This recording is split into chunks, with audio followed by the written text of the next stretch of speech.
les langues étrangères en Mauritanie, le français occupe une place particulière. En effet, c'est celle d'une partie de notre histoire, celle de l'enseignement des disciplines scientifiques depuis 1999, et enfin celle de l'échange et de la coopération pour notre développement économique. Je voudrais profiter de cette occasion pour dire en résumé ce que la langue française a apporté à la Mauritanie. Premièrement, beaucoup de cadres mauritaniens ont été formés par le moyen de la langue de Molière, les médecins, les enseignants, les ingénieurs, etc. Donc le français a contribué au développement de la Mauritanie. La littérature française aussi a nourri, enrichi la pensée et la réflexion, et la culture aussi de beaucoup de cadres mauritaniens. Et enfin, la langue française a largement contribué à la consolidation et au renforcement de notre unité nationale. Voilà pourquoi nous devons valoriser la langue française, car en toute franchise, elle a rendu beaucoup de services à notre pays et pour lui en rendre encore aujourd'hui comme demain. Cela d'autant plus qu'elle est le véhicule de la diversité culturelle de ses locuteurs dans le monde entier. Par ailleurs, l'enseignement de la langue de Molière en Mauritanie revêt une importance cruciale, tant pour l'ouverture sur le monde que pour le développement des compétences linguistiques et culturelles des élèves. Sa beauté et sa richesse offrent aux apprenants l'opportunité de s'exprimer avec finesse et élégance, contribuant ainsi à leur épanouissement personnel et intellectuel.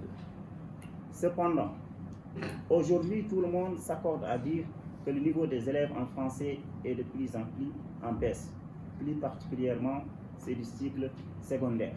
C'est la raison pour laquelle, depuis quelques années, les acteurs du système scolaire mauritanien, en collaboration avec la France, cherchent à trouver les causes d'une telle situation afin de trouver des palliatifs.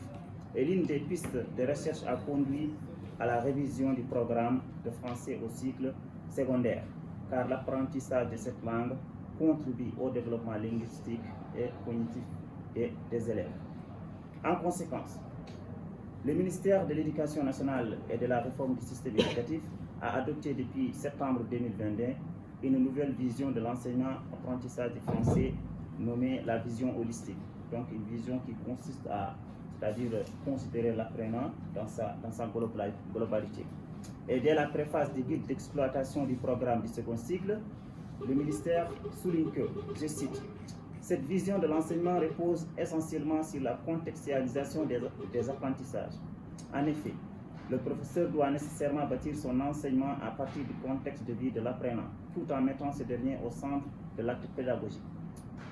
Ce manuel que nous mettons entre vos mains est conforme aux objectifs de la vision holistique qui vise l'épanouissement de nos élèves sur le plan personnel, social et professionnel.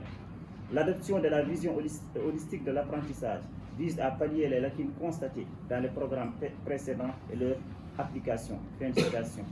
Et parmi les lacunes que l'on a, c'est-à-dire identifiées dans les programmes précédents, c'est que l'enseignement du français oral et écrit reste dominé par une approche centrée sur le bon usage, hors contexte, des règles de grammaire, d'orthographe et de conjugaison. Deuxièmement, c'est la prédominance d'une approche formaliste, ne permettant pas d'optimiser les activités qui sont en principe assignées à l'enseignement du français, par exemple, communiquer dans des situations de vie courante, c'est-à-dire pratiquer la langue. La question principale à laquelle nous tenterons de répondre, la question principale à laquelle nous tenterons de répondre est de savoir pourquoi le niveau des élèves en français au secondaire est de plus en plus en baisse. Donc dans ce travail, nous essaierons de déterminer les causes de cette baisse de niveau des élèves au cycle secondaire.